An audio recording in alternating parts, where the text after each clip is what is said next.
Star center has missed 23 games this season, and the Sixers have felt his absence. Philadelphia is 11-12 without Embiid and averaging about 113 points per game. When he does play, the Sixers are 19-12 and average about 119 points per game. And I think this speaks to an underrated part about the Eastern Conference, how good the East is. We talked about the East being wide open, but I think the East is good when you consider Cleveland and Philly, and you add that to Detroit, Boston, and New York. I don't know if they're beyond a first-round scare because of Embiid's health. Joel Embiid cannot get right. Every single time it looks like he's back, like he's locked in and ready to go, something goes wrong again.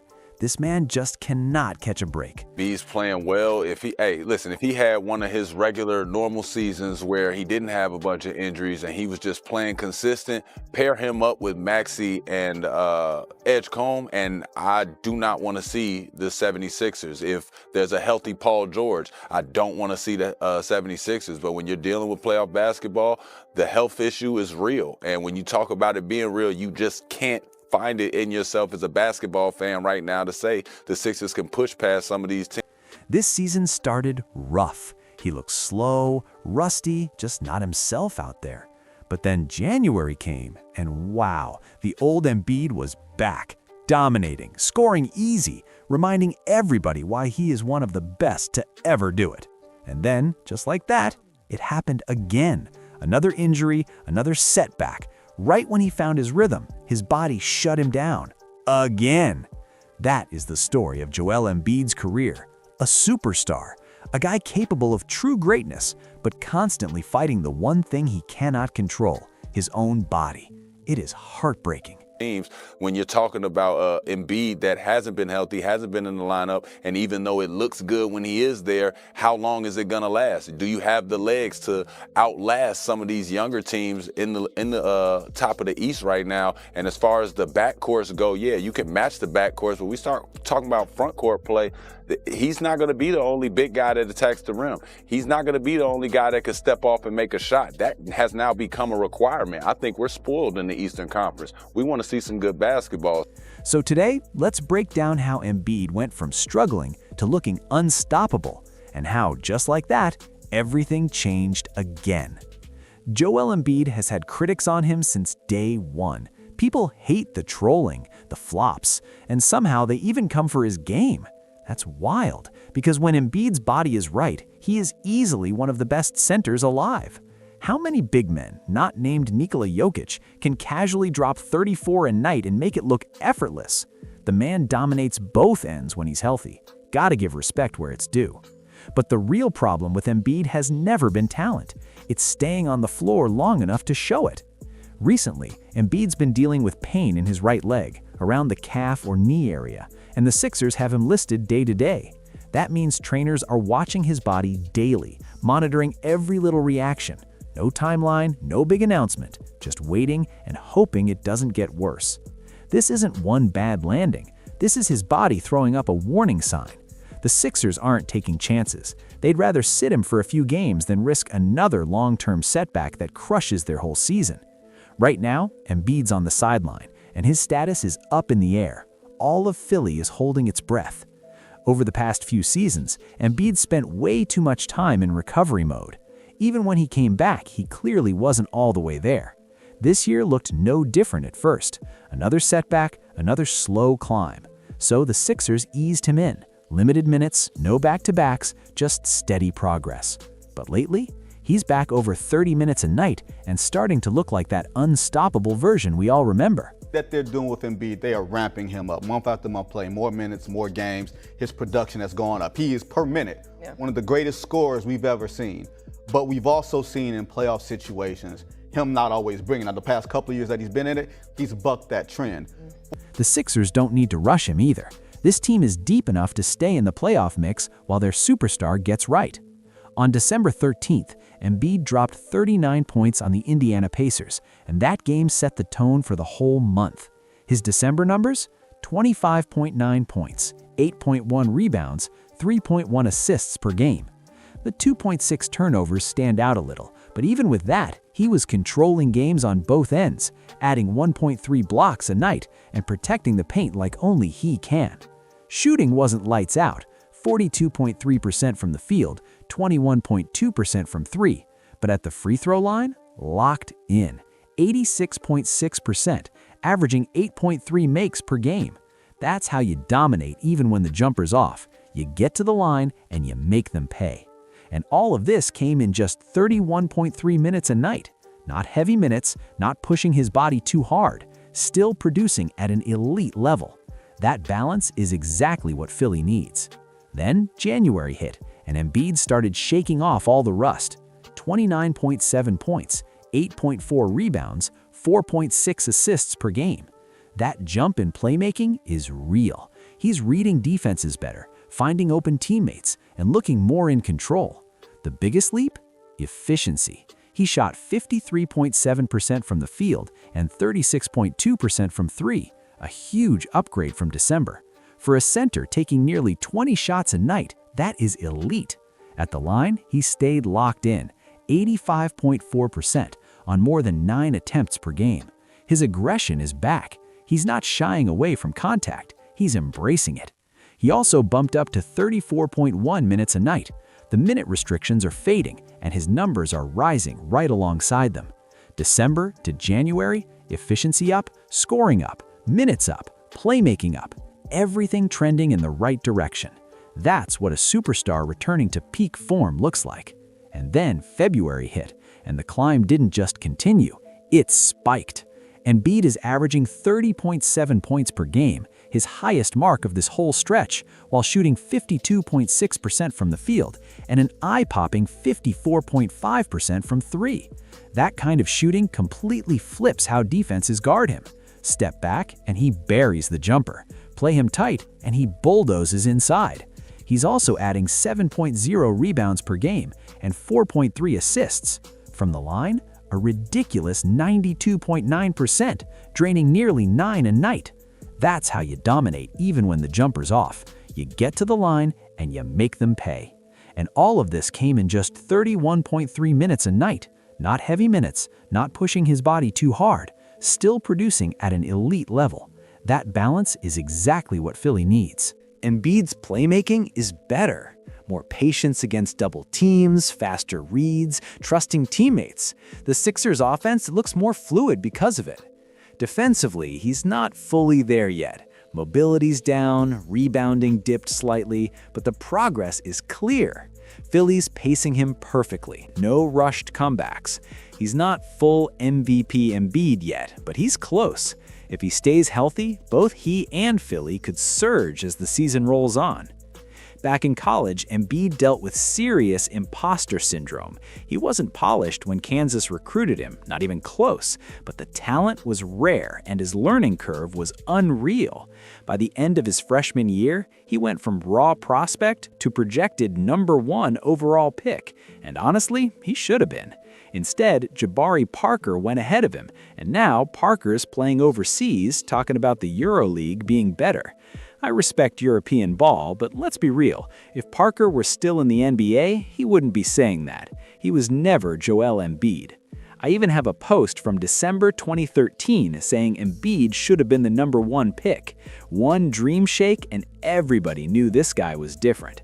Falling to 3 turned out to be a blessing though. Philly was the perfect home for his bold personality and elite game. But those early NBA years were brutal. 2 years after being drafted, he still hadn't played a single game. Injuries piled up and things got so dark he thought about walking away entirely. Then tragedy struck. He lost his brother. That kind of pain goes way beyond basketball. It could have ended his story before it even started. But somehow, he kept going. The question surrounding Embiid was always simple. When is he playing? The Sixers kept giving hopeful updates, but behind the scenes, his foot wasn't healing. His massive frame was still growing, making recovery even harder. He needed a second surgery, wiping out his first 2 full NBA seasons. Critics called him lazy before he ever played a single minute. Imagine carrying that weight before your debut. But when Embiid finally stepped on the court, he silenced everyone. Didn't just meet expectations, he shattered them, dropping 34 points, 11 boards, 5 assists, and making it look routine. He even broke Jokic's MVP streak, snatching the award right in the middle of Jokic's prime. His playoff runs were close, too. With Jimmy Butler and Ben Simmons, Kawhi's legendary bounce crushed those hopes. With Harden, the chemistry looked unstoppable on paper, but injuries and playoff struggles hit at the worst times. After the Harden era, Embiid returned from meniscus surgery facing the Knicks in the first round. He looked dominant early, even threw a lob to himself off the glass and slammed it. But when he hit the floor, the look on his face said it all: fear. And it got worse. He was battling Bell's palsy the entire series. Blurry vision, facial paralysis, sleepless nights because his eye wouldn't close. Combine that with a damaged knee, and you can barely imagine what he was pushing through. Nick Batum said he saw Embiid's knee before and after every game and genuinely didn't understand how Joel was even walking, let alone playing. Embiid himself was shocked by what he pushed through. Barely able to move, he still dropped a 50-piece, shooting 13 for 19 in a must-win game. But Philly lost, and nobody knew what long-term damage he'd done. Embiid later admitted his body only gave him 2 strong quarters before the pain took over. He even said he wished somebody had protected him from himself, because when it comes to competing, he just doesn't know how to stop. Then, just months later, he suited up for Team USA and helped bring home Olympic gold. Without him, there's no way Team USA beats Jokic in Serbia. But that gold came with a price. He admitted he never gave his body proper time to heal, and instead of celebrating in peace, he caught criticism just for representing Team USA. Then came the offseason. Sixers signed Paul George, 4 years, $212 million, forming a new Big Three with Maxey, George, and Embiid. The hype was real, but the knee issues never went away. ESPN put it bluntly: he was either recovering from pain or playing through it all season.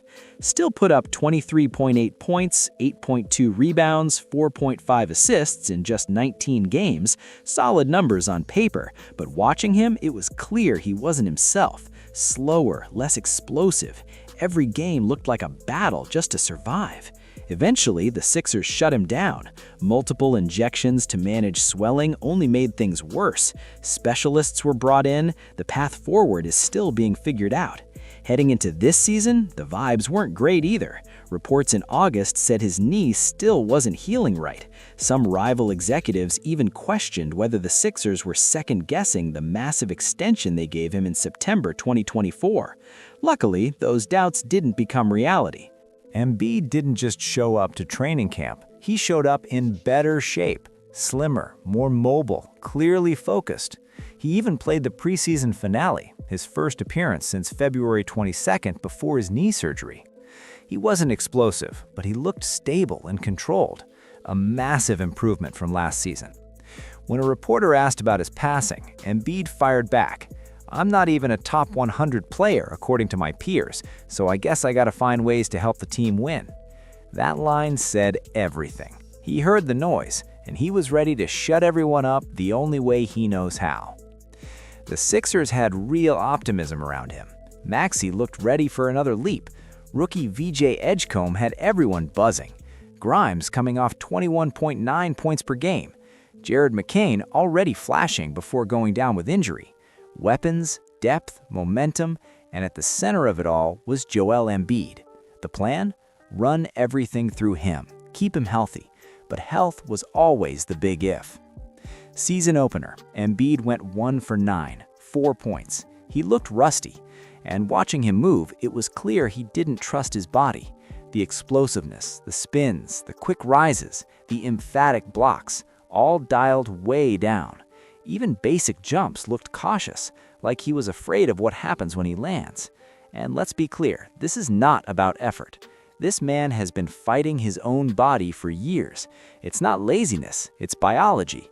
No matter how hard you work, sometimes your body just won't cooperate. Then November 11th, ruled out against the Celtics with right knee soreness.